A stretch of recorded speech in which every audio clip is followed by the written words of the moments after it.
Komisi Pemberantasan Korupsi dan Polda Metro Jaya menggelar rapat koordinasi penanganan kasus dugaan pemerasan ex-Menteri Pertanian Syahrul Yassin Limpo.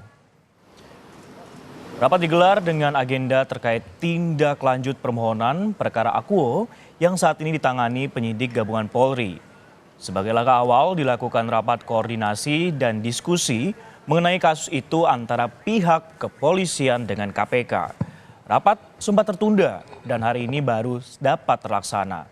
Rapat koordinasi ini merupakan komitmen KPK dalam memberantas korupsi. Dua jurnalis Kompas TV sudah bersiap dengan laporan lengkap soal penyidikan kasus dugaan pemerasan ex-Menteri Pertanian Syahrul Yassin Limpo. Ada Putu Trisnanda di Gedung Merah Putih KPK dan Fedris Kananda di Polda Metro Jaya. Kita akan ke KPK terlebih dahulu. Putu, selamat siang. Apa saja yang bakal dibahas dalam rapat koordinasi KPK dan Polda Metro Jaya dalam hari ini?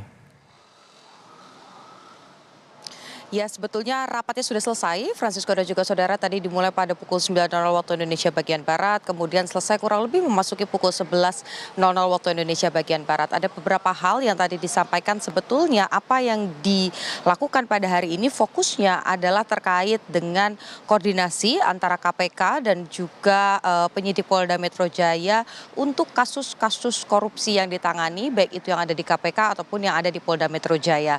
Tadi berkali-kali disampaikan juga bahwa hari ini kegiatannya hanya sebatas koordinasi karena pada kegiatan-kegiatan sebelumnya pada penanganan kasus korupsi khususnya baik itu KPK ataupun Polri ini memastikan bahwa ada transparansi dan keduanya ini saling berbagi informasi.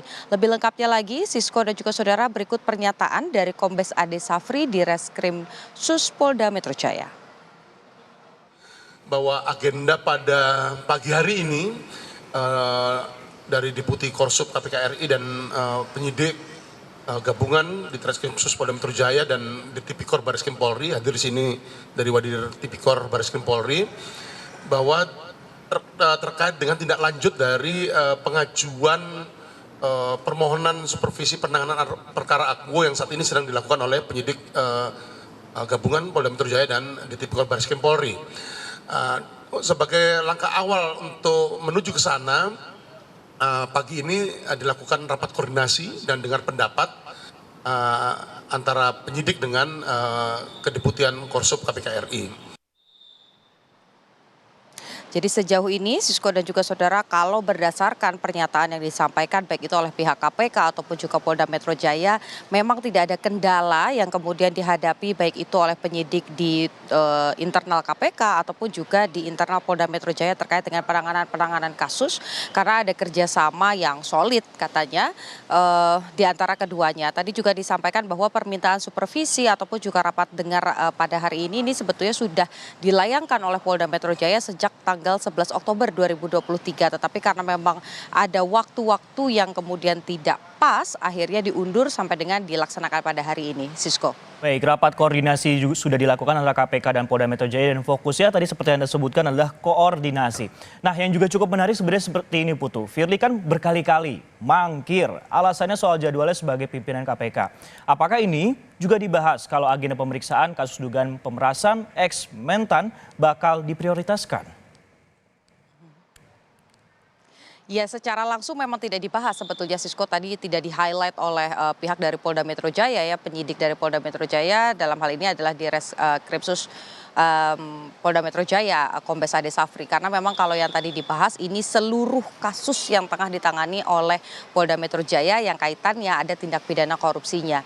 Tetapi kalau kita tarik garis lagi, Sisko dan juga saudara, tentu kasus mantan-mentan yang diduga diperas oleh Ketua KPK Firly Bahuri kemarin juga sempat diperiksa sebagai saksi terlapor, kemudian sudah ada 91 saksi, ada 8 ahli yang dipanggil.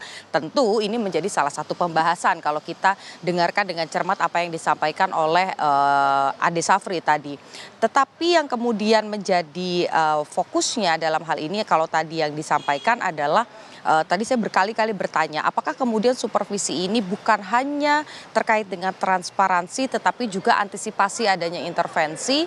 Memang tidak diiyakan atau tidak diamini oleh Ade Safri karena sekali lagi yang ditegaskan adalah baik itu KPK, Polri dalam menangani setiap kasus ini independen dan juga bebas intervensi. Jadi sebetulnya kita tinggal menunggu, karena kalau tadi saya bertanya soal sudah ada saksi yang dipanggil, sudah ahli juga memberikan keterangan, dan saksi terlapor sudah memberikan keterangan juga, pelapor sudah memberikan keterangan, seharusnya pihak dari penyidik Polda Metro Jaya ini tinggal melakukan gelar perkara. Jika sudah masuk ke gelar perkara, artinya kita bisa melihat apakah ada tindak pidana di sana yang kemudian membuahkan tersangka begitu. Apakah benar ada dugaan pemerasan atau tidak. Jadi bola panasnya ada di Polda Metro Jaya. Apakah kemudian dalam waktu dekat ini 1 minggu atau 2 pekan ke depan akan disampaikan siapa tersangka dalam kasus ini, atau justru akan berhenti kasusnya? Kita nantikan bagaimana kelanjutannya, Sisko. Ya, memang kita nantikan setelah kemudian penyidik memeriksa setidaknya 91 saksi dan 8 ahli. Terima kasih Niputu Trisnanda.